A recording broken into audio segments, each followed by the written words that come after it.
હંમેશા જીવનમાં યાદ રાખવું કે આપણે ઘણા બધા લોકોને એમ કહેતા હોઈએ કે આ જુઓ ને ખોટું કરે છે તોય કેટલા જલ્દી જલ્દી પગથિયા ચડી જાય છે, કેટલી જલ્દી જલ્દી સક્સેસ મળી જાય છે.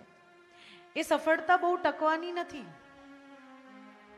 એ સફળતા બહુ ટકવાની નથી.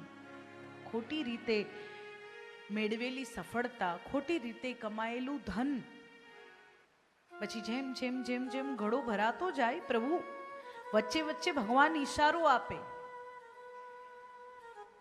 ભગવાન વચ્ચે વચ્ચે ઈશારો આપે. કંસને જ્યારે મહારાજ ઉગ્રસેન સમજાવે, કંસને જ્યારે વસુદેવજી વિનંતી કરે, કંસને જ્યારે નારદજી સમજાવે, આ બધા ઈશારા છે. પણ જ્યારે કંસ નથી સમજતો અને પાપનો ઘડો ભરાઈ જાય એટલે અંતે પ્રભુ કંસનો અંત કરે. દરેકે દરેક દુષ્કર્મનું પરિણામ પતન છે જ. મહારાજ ઉગ્રસેનને મથુરાનું રાજ્ય સોંપ્યું છે ને ભગવાન સાંદીપની ઋષિના આશ્રમમાં કે પ્રભુ કેવા છે કે આ પૃથ્વીલોક પર આવે, મનુષ્ય રૂપે આવે, ગુરુદેવના આશ્રમમાં ભણવા જાય. પ્રભુ ભણવા જતા હતા તો ગુરુ આશ્રમમાં જઈએ, ખાલી હાથે ના જવાય. તો વિચાર કરે કે શું લઈને જવું, તો એવી વસ્તુ જે ગુરુજીને કામ લાગે, એવી વસ્તુ જે ગુરુદેવને કામ લાગે. તો વિચાર કર્યો કે ગુરુ માતા ચૂલા પર રસોઈ બનાવતા હશે, એ રસોઈ ગુરુદેવ અને બીજા આશ્રમના બાળકો જમતા હશે, એ રસોઈ બનાવવા લાકડા તો લાવવા પડતા હશે. ભગવાન શ્રી કૃષ્ણ પોતે લાકડા કાપીને ભારો બનાવી માથે મૂકીને લઈને જાય, ગુરુદેવને આપે અને બિલકુલ કોઈ રાજાના પુત્રના જેમ નહીં, પરંતુ બિલકુલ ગુરુદેવના શિષ્ય થઈને આશ્રમમાં વાસ કરે. આપણને જ્યારે ગુરુ કરવાની વાત કહેવામાં આવે એટલે આપણે બધા કહી દઈએ અમારા તો માતા પિતા એ જ ગુરુ, અમારા તો માતા પિતા એ જ ગુરુ. માતા પિતા એ સૌથી પહેલા ગુરુ છે.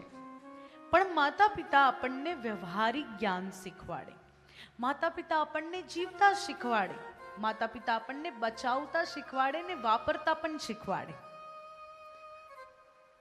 પરંતુ જો કૃષ્ણની પ્રાપ્તિ કરવી હોય, પરમ કૃપાલુ પરમાત્માની પ્રાપ્તિ કરવી હોય, અધ્યાત્મના રસ્તે ચાલવું હોય તો ગુરુના આશરે જવું આવશ્યક બની જાય છે. ગુરુ કેવા હોય? ઘણા બધા લોકોને બહુ કન્ફ્યુઝન હોય કે ગુરુ કેવા કરવા. તો કઈ મારા પપ્પાએ કર્યા મેં પણ કર્યા, મારા બાએ કર્યા મેં પણ કર્યા, પણ ગુરુ એવી રીતે ના થાય. કહ્યું છે કે ધ્યાન મૂલમ ગુરુ મૂર્તિ, પૂજા મૂલમ ગુરુ પદમ, મંત્ર મૂલમ ગુરુ વાક્યમ, મોક્ષ મૂલમ ગુરુ કૃપા. અનેક અનેક સંતો આ સંસારમાં છે ને અનેક અનેક સંતોના મુખે આપણે સત્સંગ સાંભળીએ છીએ. ત્યારે જે સંતના મુખે સાંભળેલા સત્સંગથી આ હૃદયને ઠંડક પહોંચે, આ હૃદયના પ્રશ્નોના જવાબ જાણે મળે અને બેઠેલાને આપણને એમ લાગે કે આ મારા માટે જ છે, એ આપણા ગુરુ હોઈ શકે. અને એ જ સ્વરૂપનું ધ્યાન, પૂજા મૂલમ ગુરુપદમ, ગુરુદેવના ચરણોની સેવા. ના કે ગુરુદેવ આવે ને આપણે કપાળ પર ચાલ્લો કરવા માટે અધીરા થઈ જઈએ છીએ કે જલ્દી ગુરુજીને ચાલ્લો કરી દઈએ, પણ ગુરુદેવના ચરણની સેવા. શ્રી ગુરુ પદ નખ મની ગન જ્યોતિ, સુમિરત દિવ્ય દ્રષ્ટિ હોતી. ગુરુદેવના ચરણોની પૂજા. મંત્ર મૂલમ ગુરુર વાક્યમ, ગુરુદેવ કહે કે બેટા આ રસ્તે નહીં જવાનું,